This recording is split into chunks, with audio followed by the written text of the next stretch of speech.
Hi guys, final episode of the day. Basically, gonna just do what I call a midterm report.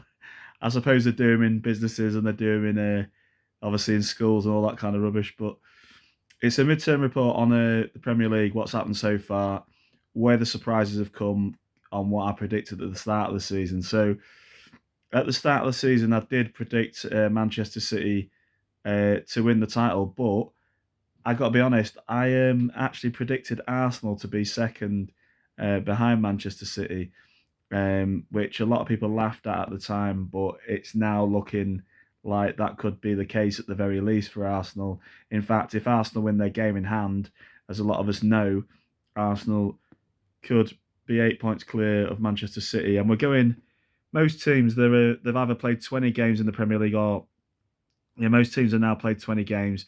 So that means there's only 18 games left for most of them till the end of the season. There's only a couple of teams. I think it's there's only Liverpool and Arsenal that have got to play each other, and Brighton and Leeds, I believe. They're the only four teams out of the 20 teams who have only played 19 games, so they're halfway through their season. So it's pretty much the halfway point anyway. But we know from like the results at the weekend just gone on the 23rd of January. On the 21st of January 2023, a few days back. We know that Arsenal, like I say, they're 5 points clear at the top over Manchester City in second.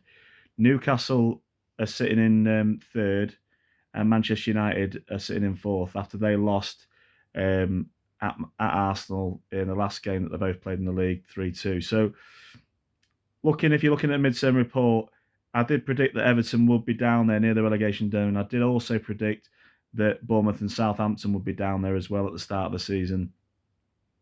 I don't think any of those three are a surprise. Everton had a really poor season last season.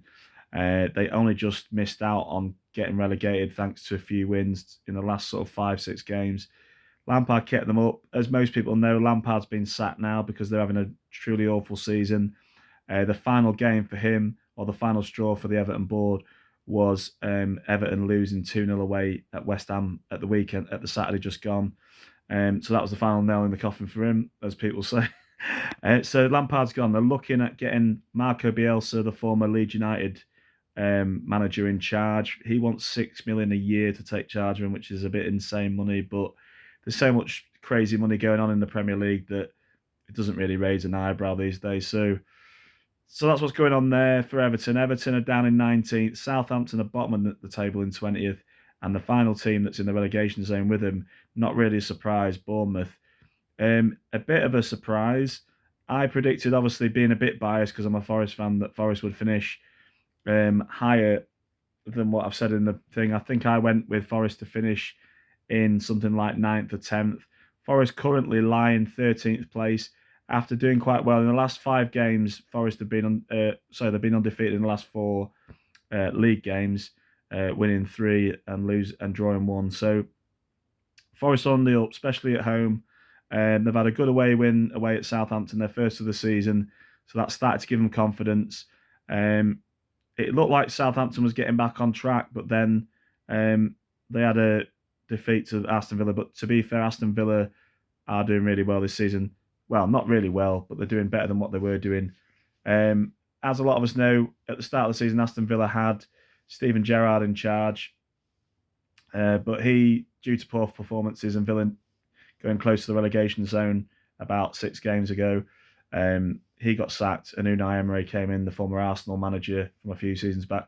And Unai Emery is doing fantastic. He's got 4 wins in the last 5 games for Villa, and that's taken Villa up to 11th in the table. But yeah, so going through the positions, I'll just run through them all. Arsenal currently lying first halfway through the season. Manchester City second, Newcastle third, Manchester United are in fourth. Tottenham, they won 1-0 at Fulham on the Monday just gone. That put them only 3 points behind Manchester United, who are in fourth at the moment. Brighton are in sixth. Fulham are in seventh. Brentford are in eighth. Liverpool is having a really bad start to the season halfway through. They're lying in ninth position. Chelsea are lying in 10th, having a really bad season as well. Aston Villa are in 11th. Crystal Palace are in 12th. My team, Forest, are in 13th. Leicester City are in 14th. Leeds, 15th. West Ham, 16th. And Wolves, just outside the relegation zone, are 17th. And then, as I said earlier, Bournemouth are 18th. Everton, 19th. And right rock bottom is Southampton. So not much separating. There's only goal difference separating Wolves and Bournemouth between Wolves dropping into the relegation zone. At the start of the season, I did say a lot of these teams would struggle. I did think that Leeds would be down that end as well. The craziest performers of the season, in my opinion, so far, is undoubtedly Newcastle United. Arsenal are doing fantastic as well. Is it beyond what we all thought? I thought they would finish second or third at the very least this season. I thought there would be a big improvement, which there has been. But many people out there probably didn't think that Arsenal would be doing as well as they're doing. Manchester City, no surprise. Everyone would have expected Manchester City to be first or second, most cases first at this stage of the season. Manchester United have done a vast improvement on the previous season where they finished sixth. They're lying in fourth, but they're looking a really solid team. Unfortunately, they actually smashed my team in the semi-finals of the League Cup last night, 3-0 Forest at Forest. So they're going to easily get to the final now. Newcastle United in the other League Cup semi-final beat Southampton away 1-0, and they've got to play them obviously at home in the second leg. So unless something crazy happens, I think it's going to be Manchester United and Newcastle. So basically third and fourth playing against each other, I think, in the League Cup final, unless Southampton can pull off a good comeback at Newcastle, which I can't really see. But yeah, so potentially Newcastle and Manchester United, they're having a much improved, fantastic season. Newcastle are the most improved team. Then it's probably possibly Arsenal, you could say that. And then you're looking at a great season so far for Fulham, who got promoted obviously with Forest and Bournemouth. Forest 13th, as I said earlier, Bournemouth are lying in 18th. But the outstanding promoted team of this season so far is Fulham. Hats off to them. They've had some fantastic wins, beaten some really good teams along the way. They, like I say, they're lying in seventh position in the table. Mitrovic has scored a ton of goals for him. Everybody took the mick out of Mitrovic in previous Premier League campaigns. He was either injured or just got one or two goals in the whole season. But he's having the last laugh this season. He's currently in fourth position in the leaderboard, leading scorers with 11 goals. Erling Haaland's absolutely caning it after only 20 games of the season. He's got 25 goals. He's already beaten Salah and Son's record as top goal scorers last season, and that's with 18 games to go. So absolutely insane. Erling Haaland, he was only bought for 51 million, which is not a lot these days in football terms in the top flight, and he's doing fantastic. Kane is second in the leading scorers behind him with 15 goals. If it weren't for Erling Haaland, Kane would be looking, people would say Kane's having a fantastic season, which he is doing.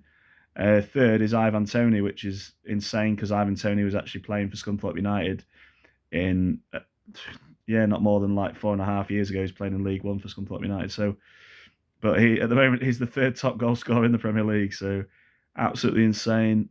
But yeah, Fulham is having probably the greatest season out of all the teams. Other surprises, massive surprises. In sixth is Brighton, and going into eighth position is Brentford. So Brighton, Fulham, and Brentford are really the standout teams outside of the bigger clubs in that division, and they're doing absolutely fantastic. You have to take your hats off to them. Massive surprise to see Fulham up there. Marco Silva is doing a fantastic job. Obviously, he's had previous experience in the Prem with Hull City and Everton, where he did all right at Hull City, keeping them up, but he didn't do great at Everton. But what he's doing at Fulham is nothing short of a miracle, to be fair. So they're a great season for them. My predictions going into how I think it will end up and who I think will get relegated.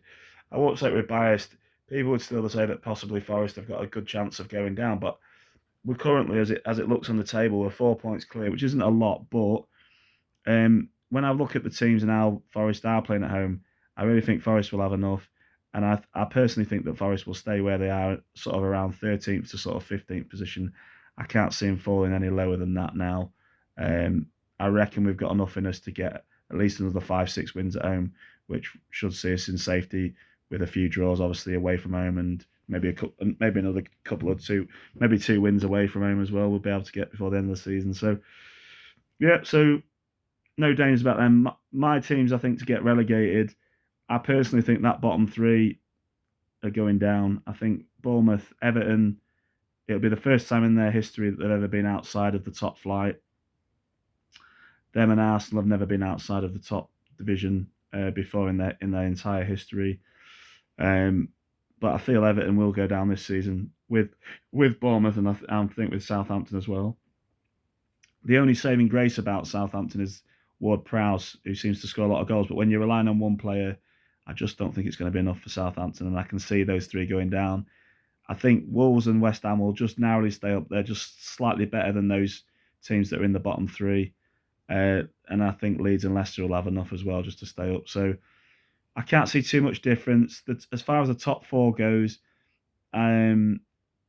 Newcastle have been slipping a little bit.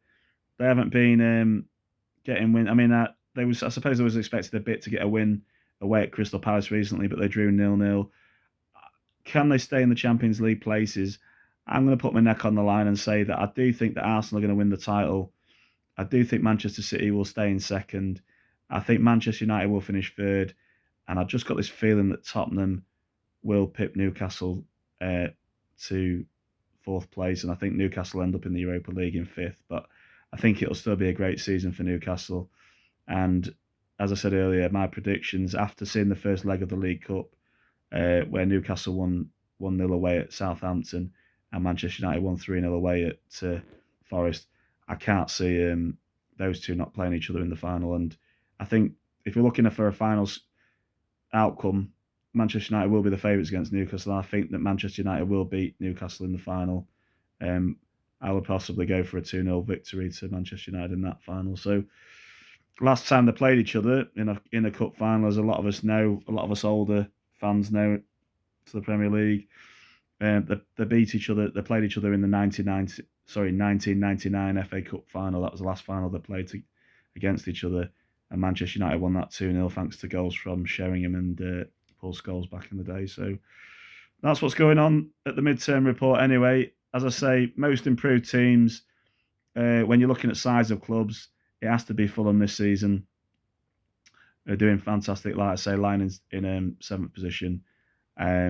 Brighton, you've got to take your hats off to them. They're currently in 6th. I think those teams will be up there. I can't see too much change. Possibly Liverpool and Chelsea may get high in the league. Chelsea has been spending a lot of money on players, but I personally think that Liverpool and Chelsea are going to miss out on the Champions League this year. I think they've given themselves way too much to do, and I cannot see Liverpool or Chelsea, getting anywhere near. They'll possibly one of the two of them will probably get into the Europa League, but I just can't see them challenging for the top 4 positions.